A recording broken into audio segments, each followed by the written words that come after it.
சரி எழுது அடுத்து வாக்கு LOG லவ் அதே மாதிரி எழுது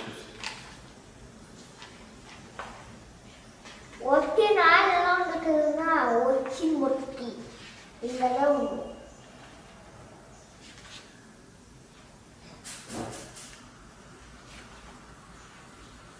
எழுதுப்பா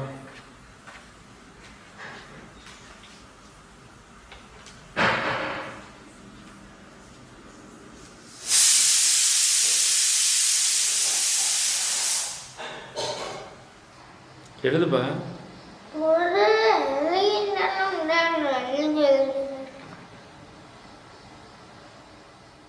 ఏం లెటర్ అది ఇది శివన్ వర్డ్ శివన్ వర్డ్సా తెలుగు కనిపెట్టేది నా చెప్పాను ఏమి నువ్వు எழுது ఏమి చెప్పారు మేడం మక్కను తెలియలే கண்பெட்டு చూస్తూ తెలిసిపో ஹரிஷ்மிதாட்ட கேட்டால் தெரியும் அவளுக்கு தெரியும் கன்னடாலாம் அம்முக்காட்ட கேட்டு பழகிக்கும் அம்முக்காவுக்கு தெரியும் அண்ணாக்குமே தெரியுமா தெரியுமா உனக்கும் தெரியுமா அப்போ அது என்ன லெட்டரு இது வாட்ஸ்அப் என்ன சிவன் லெட்டர் சிவன் லெட்டரா அது கரெக்டாக சொல்லணும் மித்ரன் சிவன் ஓகே பட் அது என்ன லெட்டர்னு அக்காட்ட கேட்டு தெரிஞ்சுக்கோ சொல்லி தருவாள்ல அது சரி எழுது சீக்கிரம் எழுதுங்க டைம் ஆச்சு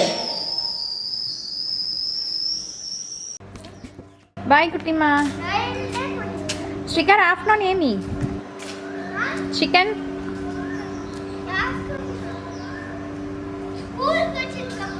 எஸ் அப்புறம் ஏமி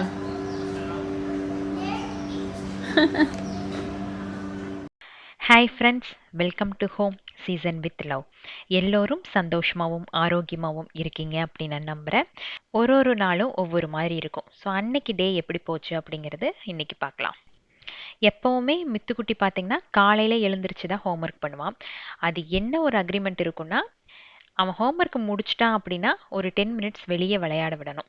பட் அந்த 10 நிமிஷம் விளையாட மாட்டான், ஒரு மணி நேரம்னாலும் விளையாடுவான். காலையில் நேரமே கடகடன்னு எல்லா ஹோம்ஒர்க்கையும் முடிச்சுட்டு அப்படியே சைக்கிள் எடுத்து சுற்ற போயிட்டாரு அப்படின்னா அவங்க அப்பா 2 வீலர் எடுத்துகிட்டு போய் அப்பார்ட்மெண்ட் ஃபுல்லாக சுற்றி எங்காச்சும் ஒரு பக்கம் விளையாண்டுட்டு இருப்பான். பட் அப்பார்ட்மெண்ட் விட்டு வெளியே போக மாட்டான். சேஃப்டி செக்யூரிட்டிக்கு தெரியும் நம்ம பசங்க தனியாக வெளியே விடக்கூடாது அப்படின்ட்டு. ஸோ எங்காச்சும் ஒரு பக்கம் சார் விளையாண்டுருப்பாரு, பிடிச்சி இழுத்துட்டு வந்து குளிக்க வச்சு கிளப்பி அனுப்பி விடணும். ஒரு சில நேரத்தில் அவன் இருக்கும் போதே பிரேக்ஃபாஸ்ட் சாப்பிட்ருவேன். எனக்கு அந்த அளவுக்கெல்லாம் பசி தாங்காது. 9 மணி அப்படின்னா கரெக்டாக சாப்பிட்டு முடிக்கணும். சில நேரத்தில் சார் 9:15 தான் ஸ்கூலுக்கே கிளம்புவார். ஸோ அன்னைக்கு நேரமே பிரேக்ஃபாஸ்ட் எல்லாம் முடிச்சுட்டு அப்படியே க்ளீனிங் வேலைகள் கொஞ்சம் ஸ்டார்ட் பண்ணேன். லாஸ்ட் விலாகில் இந்த மணி பிளான்ட் மாட்டுறதுக்காக குட்டியாக ஒரு கிளிப் மாதிரி சொல்லியிருந்தேன் இல்லையா, அந்த பிராண்ட் நல்லாவே இல்லை. இது மாட்டினதுக்கப்புறம் பார்த்திங்கன்னா ஒரு நாளைக்கு ஒரு 5லிருந்து 6 தடவை கழண்டு விழுது. ஸோ நல்ல பிராண்டாக பார்த்து வாங்கிக்கோங்க. ரிவ்யூ நல்லா இருந்ததுன்னு தான் வாங்கினேன், பட் கடைசியில் ஏமாந்து போயாச்சு. மோஸ்ட்லி அந்த 9 மணியை டார்கெட் பண்ணிக்குவேன். அதுக்குள்ளேயே கிச்சன் பிளாட்ஃபார்ம் ஃபுல்லாக க்ளீன் பண்ணி யுட்டென்சில்ஸ் எல்லாம் க்ளீன் பண்ணி பேக் சைடில் வச்சுட்டு அதுக்கப்புறம் அதாவது அவங்க கிளம்புனதுக்கப்புறம் அந்த hall and dining hall clean பண்ணிவிட்டு அப்படின்னா கிரவுண்ட் ஃப்ளோர் சுத்தமாகவே இருக்கும். அதுக்கப்புறம் கிச்சனுக்குள்ளே ஏதாவது சின்ன சின்ன வேலையாக இருந்துச்சுன்னா பண்ணுவேன். அன்னைக்கு க்ரீன் சிக்கனுக்கு ரெடி பண்ணேன். அதுக்கு கொத்தமல்லி தழை, இஞ்சி பூண்டு விழுது, மஞ்சத்தூள், காரத்துக்கு தகுந்தாற் போல் பச்சை மிளகாய் நல்லா அரைச்சி எடுத்துக்கணும்.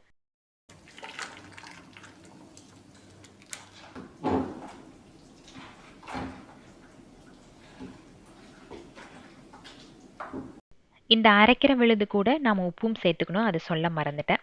ஸோ இதை சிக்கனில் ஊற்றி நல்லா ஒரு 1/2 hour to 1 hour மேரினேட் பண்ணணும். அது முடிச்சதுக்கப்புறம் கொஞ்சம் இதுக்கு தேங்காய் பால் ஆட் பண்ணும். அதுக்காக தேங்காய் பூவும் கசகசா மட்டும் கொஞ்சம் ஊற வச்சுட்டேன்.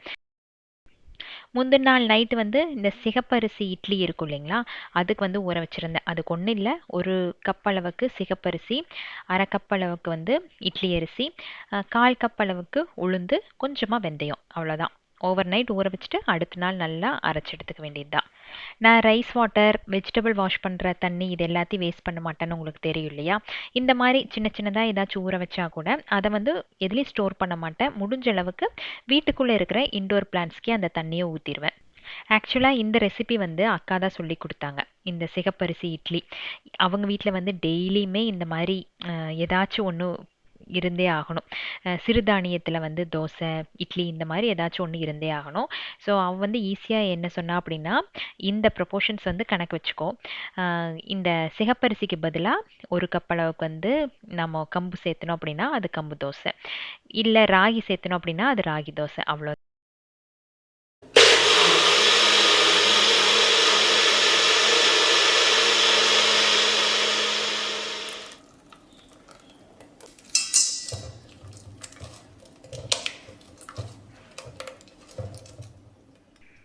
ஸோ நீங்களும் வேணாலும் ட்ரை பண்ணி பாருங்கள். இது ஈஸியான மெத்தடாக இருக்கு இல்லையா? அட்லீஸ்ட் வாரத்தில் ஒரு 2லேருந்து 3 நாள் இந்த மாதிரி அரைச்சி கூட எடுத்துக்கலாம்.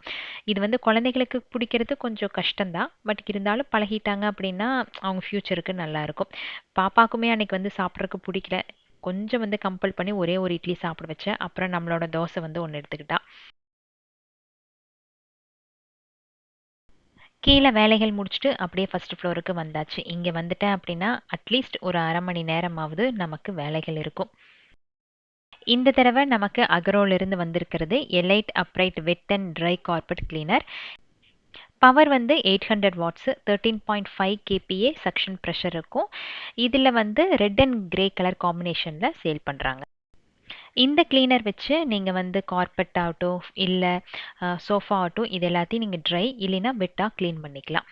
ரொம்ப வந்து டீப் க்ளீன் பண்ணுது.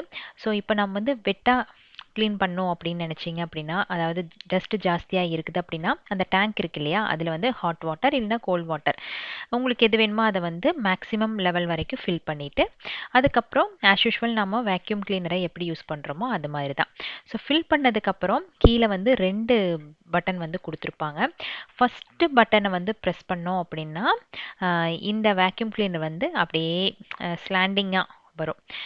ஸோ அதுக்கப்புறம் பக்கத்தில் இருக்கிற பட்டன் அமுத்துனீங்க அப்படின்னா அது வந்து ஆன் அண்ட் ஆஃப் பட்டன். ஈஸியாக வந்து கார்பெட்டை நீங்கள் க்ளீன் பண்ணிக்கலாம். ஸோ இதில் வந்து ஏர் ட்ரையர் ஆப்ஷனும் இருக்குது. ஸோ க்ளீன் பண்ணதுக்கப்புறம் அந்த சொதப்பு இருக்கும் அப்படின்னாலும் நீங்கள் நினைக்கவே வேண்டாம். அது வந்து நல்லா க்ளீன் பண்ணி கொடுத்துருது. நான் ஒரு மெரூன் கலர் கார்பெட் வச்சுருந்தேன் இல்லையா, அந்த கார்பெட் வந்து வெளியே ஏதோ ஒரு ஃபேப்ரிக் கிளீனரை எங்கேயோ வந்து கொடுத்துருந்தாரு. பட் வீட்டுக்கு வந்து நான் அந்த ஹாலில் விரிச்சதுக்கப்புறம் பார்த்தீங்கன்னா நிறைய டஸ்ட் அதில் இருந்தே ஆச்சு. அது வேஸ்ட் ஆஃப் மணி அப்படின்னு தான் சொல்லலாம். பட் இது வந்து நான் வந்து ப்ரொமோஷனுக்காக சொல்ல, உண்மையாகவே சூப்பராக வந்து க்ளீன் பண்ணியிருக்குது.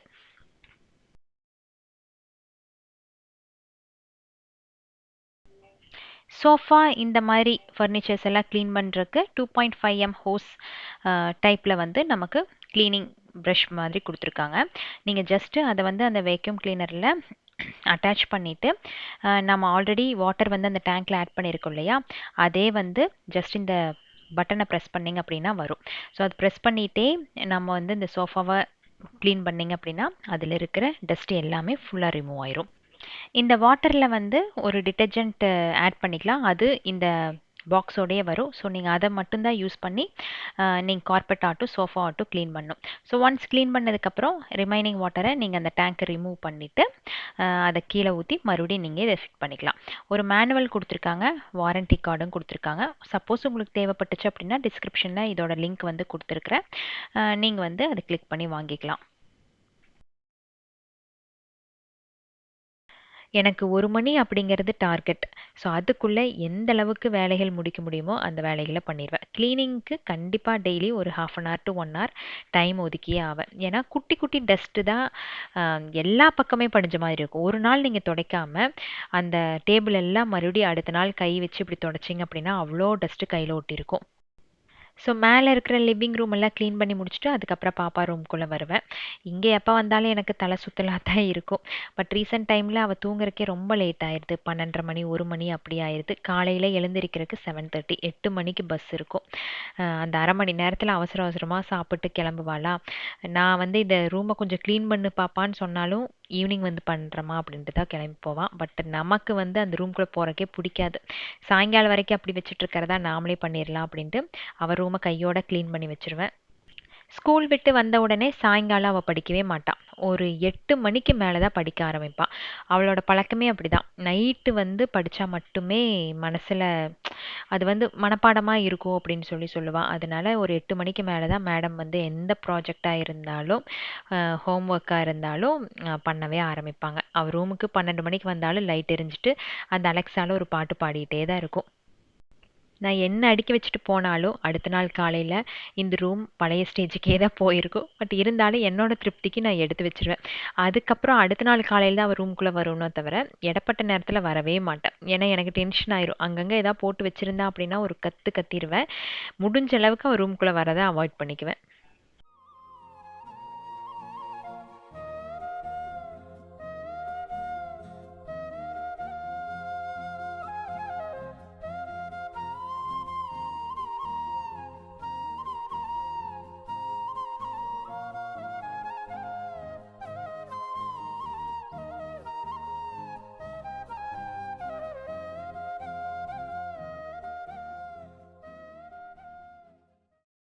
ஸோ ஃபஸ்ட்டு ஃப்ளோரில் ஒரு 1/2 மணி நேரம் வேலை இருந்தது. அது முடிச்சுட்டு மித்துக்குட்டி வந்து இந்த சுக்குட்டி காய் இருக்கும் இல்லைங்களா, சுக்குட்டி பழம், அது வேணும்னு சொல்லி கேட்டுகிட்டே இருந்தான். சரின்ட்டு அதை பறித்து வச்சிட்டோம் அப்படின்னா ஆஃப்டர்நூன் வந்து சாப்பிட்டுக்குவான்ட்டு அதை முடிச்சுட்டு அப்படியே கீழே போயிட்டேன்.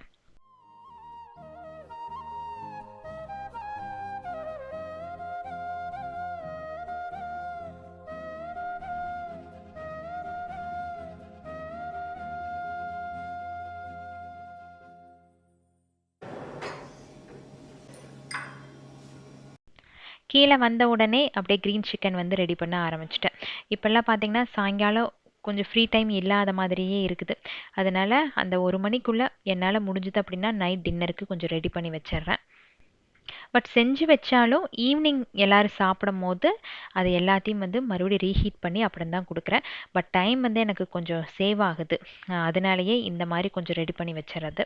ஸோ க்ரீன் சிக்கன் வந்து நிறைய பேர் கேட்டிருந்தீங்க இல்லையா, அதுக்கு வந்து ஒரு தவாவில் ஆயில் ஆட் பண்ணிக்கோங்க. அப்புறம் சின்ன வெங்காயம் வந்து சாப் பண்ணி போட்டிங்கனாலும் நல்லாயிருக்கும். நான் வந்து அன்றைக்கி பெரிய வெங்காயம் தான் எடுத்துக்கிட்டேன். ஒரு 3-4 பெரிய வெங்காயத்தை நல்லா தின்னாக சாப் பண்ணி எடுத்துக்கணும். வெங்காயம் எந்த அளவுக்கு ஆட் பண்ணுறோமோ அந்த அளவுக்கு வந்து இந்த கிரேவி ரொம்ப நல்லாயிருக்கும். ஸோ ஆனியன் வந்து முடிஞ்ச அளவுக்கு ஜாஸ்தியாகவே சேர்த்துக்கோங்க. அது நல்லா பொடி பொடியாக நறுக்கி ஆட் பண்ணிக்கோங்க.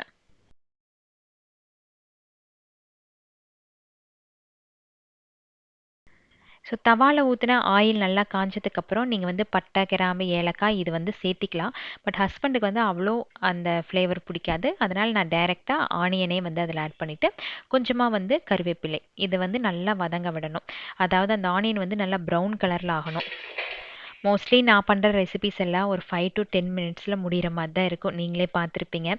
சிலர் கூட கேட்டிருந்தீங்க ஏன்க்கா இவ்வளோ சிம்பிளான ரெசிபி பண்ணுறீங்க அப்படின்ட்டு. எனக்கு கிச்சனுக்குள்ளே அவ்வளோ நேரம் இருக்க பிடிக்காது. சிம்பிளாக செஞ்சுருவேன். பட் டேஸ்டியாக தான் இருக்கும்.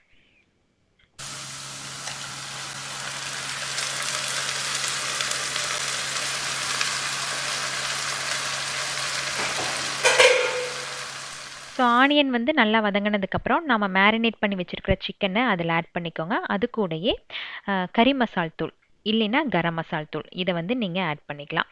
ஆட் பண்ணிவிட்டு இதுக்கு தேவையான அளவு உப்பு, நம்ம ஆல்ரெடி மேரினேஷனுக்காக கொஞ்சம் உப்பு ஆட் பண்ணியிருப்போம். பட் அதை செக் பண்ணிவிட்டு இதை ஆட் பண்ணிக்கோங்க. அது நல்லா வதங்கணும். சிம் ஃப்ளேமில் வச்சிட்டோம் அப்படின்னா அதில் இருக்க தண்ணியிலேயே முடிஞ்ச அளவுக்கு அந்த சிக்கன் வந்து பாயில் ஆயிரும். ஸோ அது பாயில் ஆகிறதுக்குள்ளே நான் என்ன பண்ணேன்னா இந்த ஃப்ரிட்ஜுக்குள்ளே நிறைய ஐஸ் க்யூப் உங்களுக்கு தெரியலையா, ஒரு விலாகில் கூட அதெல்லாம் ஊற்றி வச்சுருந்தேன்.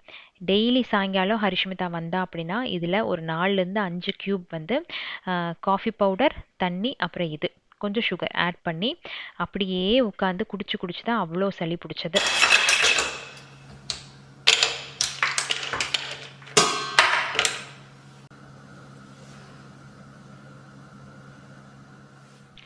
இப்போ வந்து பெங்களூரில் டெங்கு ரொம்ப ஜாஸ்தியாக, ஹாஸ்பிட்டலில் அட்மிட் ஆகிறதுக்கு கூட பெட் இல்லை அப்படிங்கிற மாதிரி ஒரு சிலர் சொல்லி கேள்விப்பட்டேன். ஸோ எல்லாருமே அதாவது பெங்களூரில் இருக்கவங்க கொஞ்சம் பார்த்து இருந்துக்கிறது நல்லது. இங்கேயும் வந்து ஃபுல்லாக மருந்து அடிச்சுட்டு தான் இருக்காங்க. இருந்தாலுமே ஒரு பயம்தான். ஸோ சிக்கன் வந்து நல்லா ஒரு ஹாஃப் பாயில் ஆயிரும். சிம்மில் வச்சு நம்ம வேக வச்சாலே. அந்த ஸ்டேஜில் நம்ம அரைச்சி வச்சிருக்கிற அந்த தேங்காய் அப்புறம் கசகசா விழுது இருக்கு இல்லைங்களா, அதை வந்து இதில் ஆட் பண்ணிக்கணும். தண்ணி எதுவுமே ஆட் பண்ணாதீங்க, இந்த தேங்காய் பாலே போதுமானதாக இருக்கும். இன்னும் டேஸ்ட் நல்லா வேணும் அப்படின்னா லைட்டாக கசகசாவை வறுத்து கூட நீங்கள் தேங்காய் பூவில் அரைச்சி அதை இதில் சேர்த்துக்கலாம்.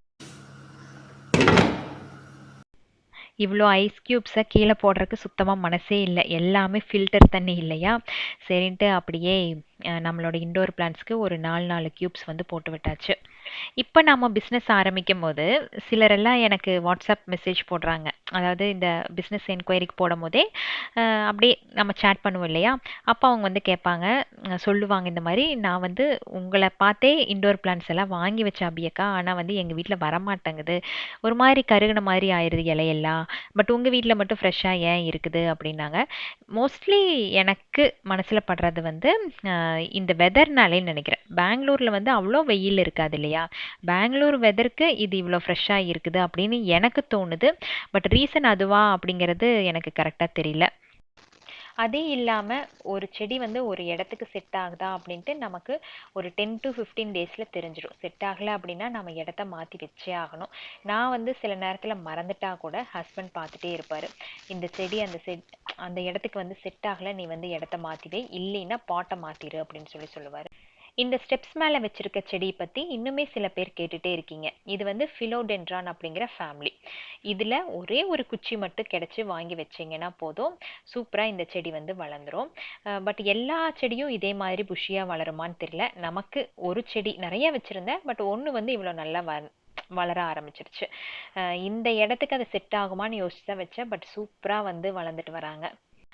சிக்கன் வந்து சிம் ஃப்ளேமில் தான் வச்சுருந்தேன். முடிஞ்ச அளவுக்கு கம்மியாக வச்சு நம்ம குக் பண்ணோம் அப்படின்னா சிக்கனும் நல்லா பக்குவமாக வெந்துடும். அது இல்லாமல் நம்ம போட்டிருக்க ஸ்பைசஸ் எல்லாமே நல்லா பைண்ட் ஆகி அதோட டேஸ்ட் வந்து இன்னுமே நல்லா என்ஹான்ஸ் பண்ணி கொடுக்கும். ஸோ சிம் ஃப்ளேமில் வச்சுட்டு அப்புறம் வந்து நமக்கு முக்கியமான வேலை என்னென்னா, கார் பார்க்கிங் வந்து க்ளீன் பண்ணுற வேலை இருந்தது. இது வந்து ஒரு 2 நாளைக்கு ஒருக்கா தான் இப்போ க்ளீன் பண்ணிகிட்ருக்கேன். ஏன்னா கார் வந்து ஏதாச்சும் ஒன்று இங்கே பார்க்காயே இருக்கும். இது வந்து டபுள் பார்க்கிங் தான் இருந்தாலுமே நம்ம வந்து பிளான்ஸ் ஜாஸ்தியாக வச்சங்காட்டி ஒரு காரை மட்டும்தான் நிறுத்த முடியுது.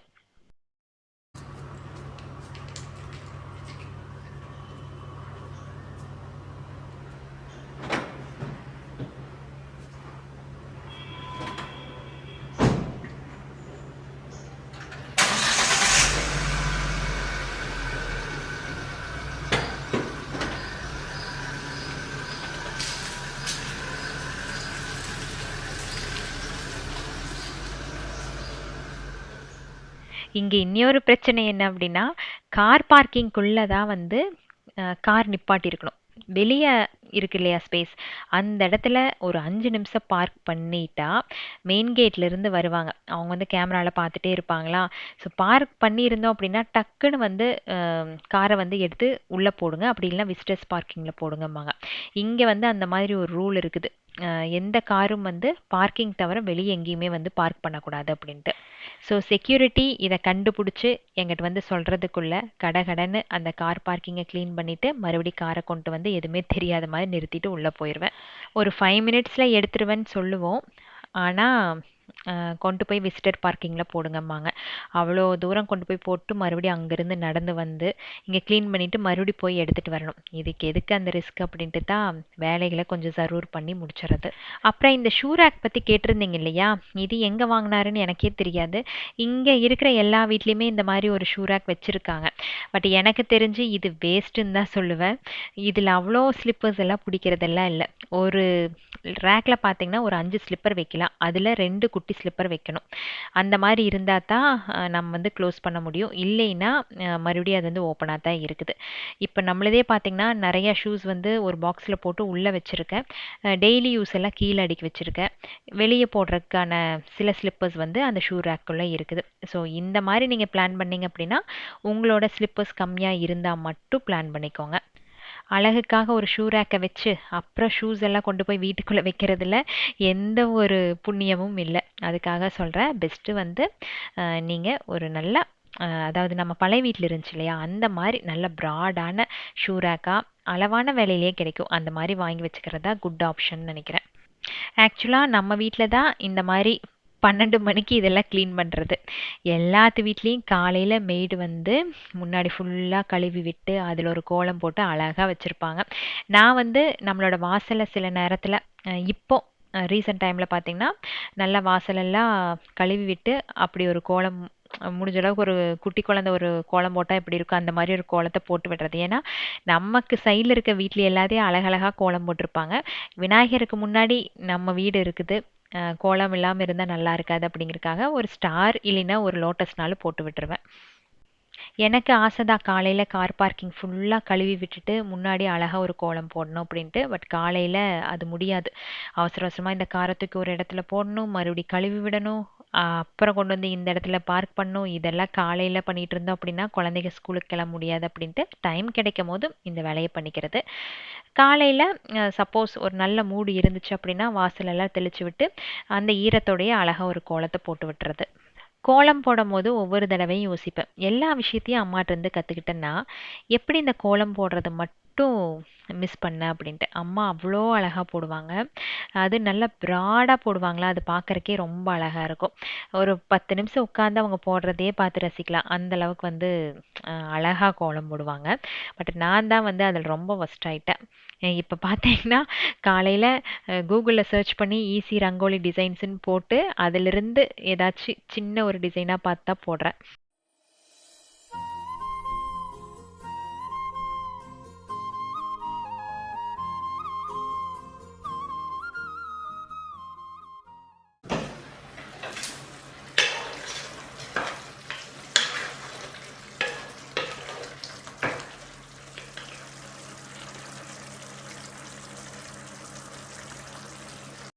அவ்வளோதான், நம்மளோட க்ரீன் சிக்கன் ரெடி ஆயிருச்சு.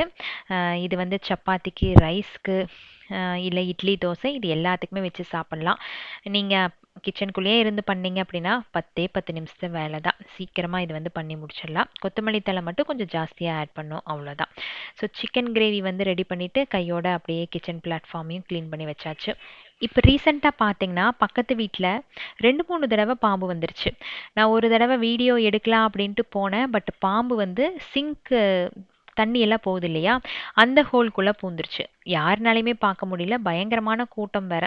அப்புறம் செக்யூரிட்டி வந்து ஒரு 2 மணி நேரம் அங்கேயே உட்காந்து அந்த அந்த ஓட்ட வழியாக வருமோன்னு பார்த்துட்டே இருந்து 2 மணி நேரம் கழிச்சு அந்த பாம்பு அதே வழியாக வந்துச்சு பாருங்க, டக்குன்னு பிடிச்சிட்டாரு. அதனால பின்னாடி போகும்போது கொஞ்சம் கவனமாக போக வேண்டியது இருக்கு.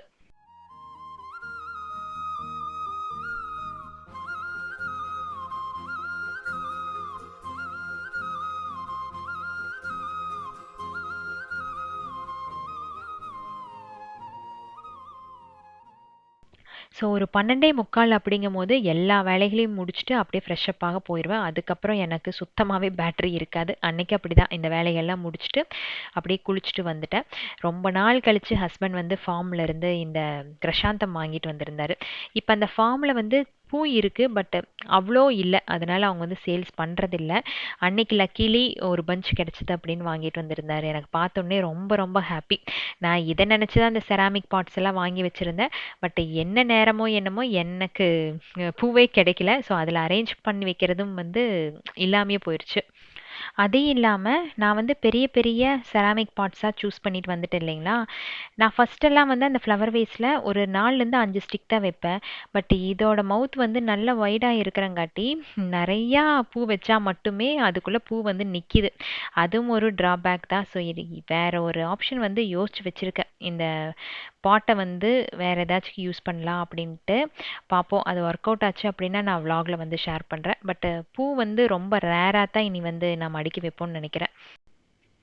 அண்ட் இந்த ட்ரெஸ் வந்து முட்டிக்கிட்ட இருக்குதுன்னு சொல்லி சிலர் வந்து கமெண்ட்ஸ் போட்டிருந்தீங்க இல்லையா. இது முட்டிக்கிட்ட இல்லைங்க, முட்டிக்கு கீழே தான் இருக்கும். உங்களுக்கு பார்க்குறக்கு அப்படி தெரியுதா என்னன்னு தெரியல. பட் நான் உள்ளே வந்து கேப்ரி ஒன்று யூஸ் பண்ணி அதுக்கப்புறம் தான் இந்த ஃப்ராக் வந்து போட்டிருக்கேன். ஸோ டிரான்ஸ்பரண்ட்டாக இருக்கிறதுக்கு வாய்ப்பே இல்லை. எனக்கு வந்து கோவாவில் லேடீஸ் போட்டிருக்க ஃப்ராக்ஸ் ரொம்ப ரொம்ப பிடிக்கும். ஒவ்வொரு தடவையும் போகும்போது அது மேலே நான் ஆசைப்படுவேன். பட் அந்த மாதிரி ஃப்ராக் எனக்கு கிடைச்சதே இல்லை. அழகாக அந்த ட்ரெஸ்ஸை போட்டுட்டு வேலை செய்வாங்க. அவங்கள பார்க்குறக்கே எனக்கு ரொம்ப ரொம்ப பிடிக்கும். அந்த ட்ரெஸ்ஸை தேடாத கடையே இல்லை. கிடைக்கும். பட் எனக்கு திருப்தியே இருக்காது. அந்த மாதிரி தான். ஸோ இந்த மாதிரி ட்ரெஸ் வந்து ட்ரெண்டிங்கில் இருக்கும்போது தான் எனக்கு தோணுச்சு, சரி ஓகே இதே நம்ம பண்ணலாம் அப்படின்ட்டு தான் ஆரம்பிச்சது இந்த பிஸ்னஸ். ஃபஸ்ட்டு லாட்டில் ஒன்று ஆர்டர் பண்ணவங்க எல்லாருமே செகண்ட் லாட் அப்படிங்கும்போது ஒவ்வொருத்தரும் 5 ட்ரெஸ்ஸஸ் வந்து ஆர்டர் பண்ணாங்க. அண்ட் ட்ரெஸ் வாங்கின எல்லாருமே நல்ல ஃபீட்பேக் கொடுத்துருந்தாங்க. ரொம்ப கம்ஃபர்டபுளாக இருக்கணும்னு சொல்லியிருந்தாங்க. எனக்கும் இதே ட்ரெஸ் தான் பண்ணணும் அப்படிங்கிற ஆசையெல்லாம் இல்லை. அடுத்தடுத்து ட்ரெஸ்ஸஸ் வரும். உங்களுக்கு பிடிச்ச மாதிரி ஃபுல்லாக கவர் பண்ணுற மாதிரி ட்ரெஸ்ஸஸும் வந்து கண்டிப்பாக நம்ம மேனுஃபேக்சர் பண்ணி கொடுப்போம். ஸோ மித்துக்குட்டி வந்த உடனே அவனை சாப்பிட வச்சுட்டு அப்படியே நம்ம பறித்த சுக்குட்டி பழத்தை கொடுத்தேன். அதையும் என்ஜாய் பண்ணி சாப்பிட்டாரு. அன்னைக்கு காலையில் வந்து பருப்பு ரசம் வச்சுருந்தேன். சரின்ட்டு நல்லா சுட சுட சாதம், அது கூட வந்து பருப்பு ரசம் எல்லாத்தையும் ஒன்றா மிக்ஸ் பண்ணிவிட்டு நம்மளோட க்ரீன் சிக்கன் வச்சு சாப்பிட்டாச்சு. இப்போ லேட்டஸ்ட்டாக நான் அடிக்ட் ஆனது எதுக்குன்னு பார்த்தீங்கன்னா பச்சை வெங்காயம். அது ஏன்னு தெரியல, டெய்லி வந்து கொஞ்சம் வெங்காயம் சாப்பிட்றது தான் பிடிச்ச மாதிரி இருக்குது. அதனால் அதையும் வச்சு சாப்பிட்டு திருப்திகரமாக அன்றைக்கி லஞ்ச் முடிச்சாச்சு. Birthday and wedding day wishes வந்து நெக்ஸ்ட் வீக்கில் கண்டிப்பாக சொல்கிறேன். ஏன்னா இப்போ நான் வாய்ஸ் ஓவர் கொடுத்துட்ருக்கிறது வெள்ளிக்கிழமை நைட்டு திருநெல்வேலியில் என்னோடய ஃப்ரெண்டு வீட்டுக்கு வந்திருக்கேன். ஸோ 2 டேஸ் இங்கே தான் இருக்க போகிறேன். அதனால் கடகடன்ட்டு வாய்ஸ் ஓவர் கொடுத்து முடிச்சாச்சு. ஹோப் இந்த வீடியோ உங்களுக்கு பிடிச்சிருக்குன்னு நான் நம்புகிறேன். நெக்ஸ்ட் வீக் இன்னொரு இன்ட்ரெஸ்டிங்கான லாங் வீடியோவில் உங்களை நான் சந்திக்கிறேன். Keep supporting me. Thanks for வாட்சிங்.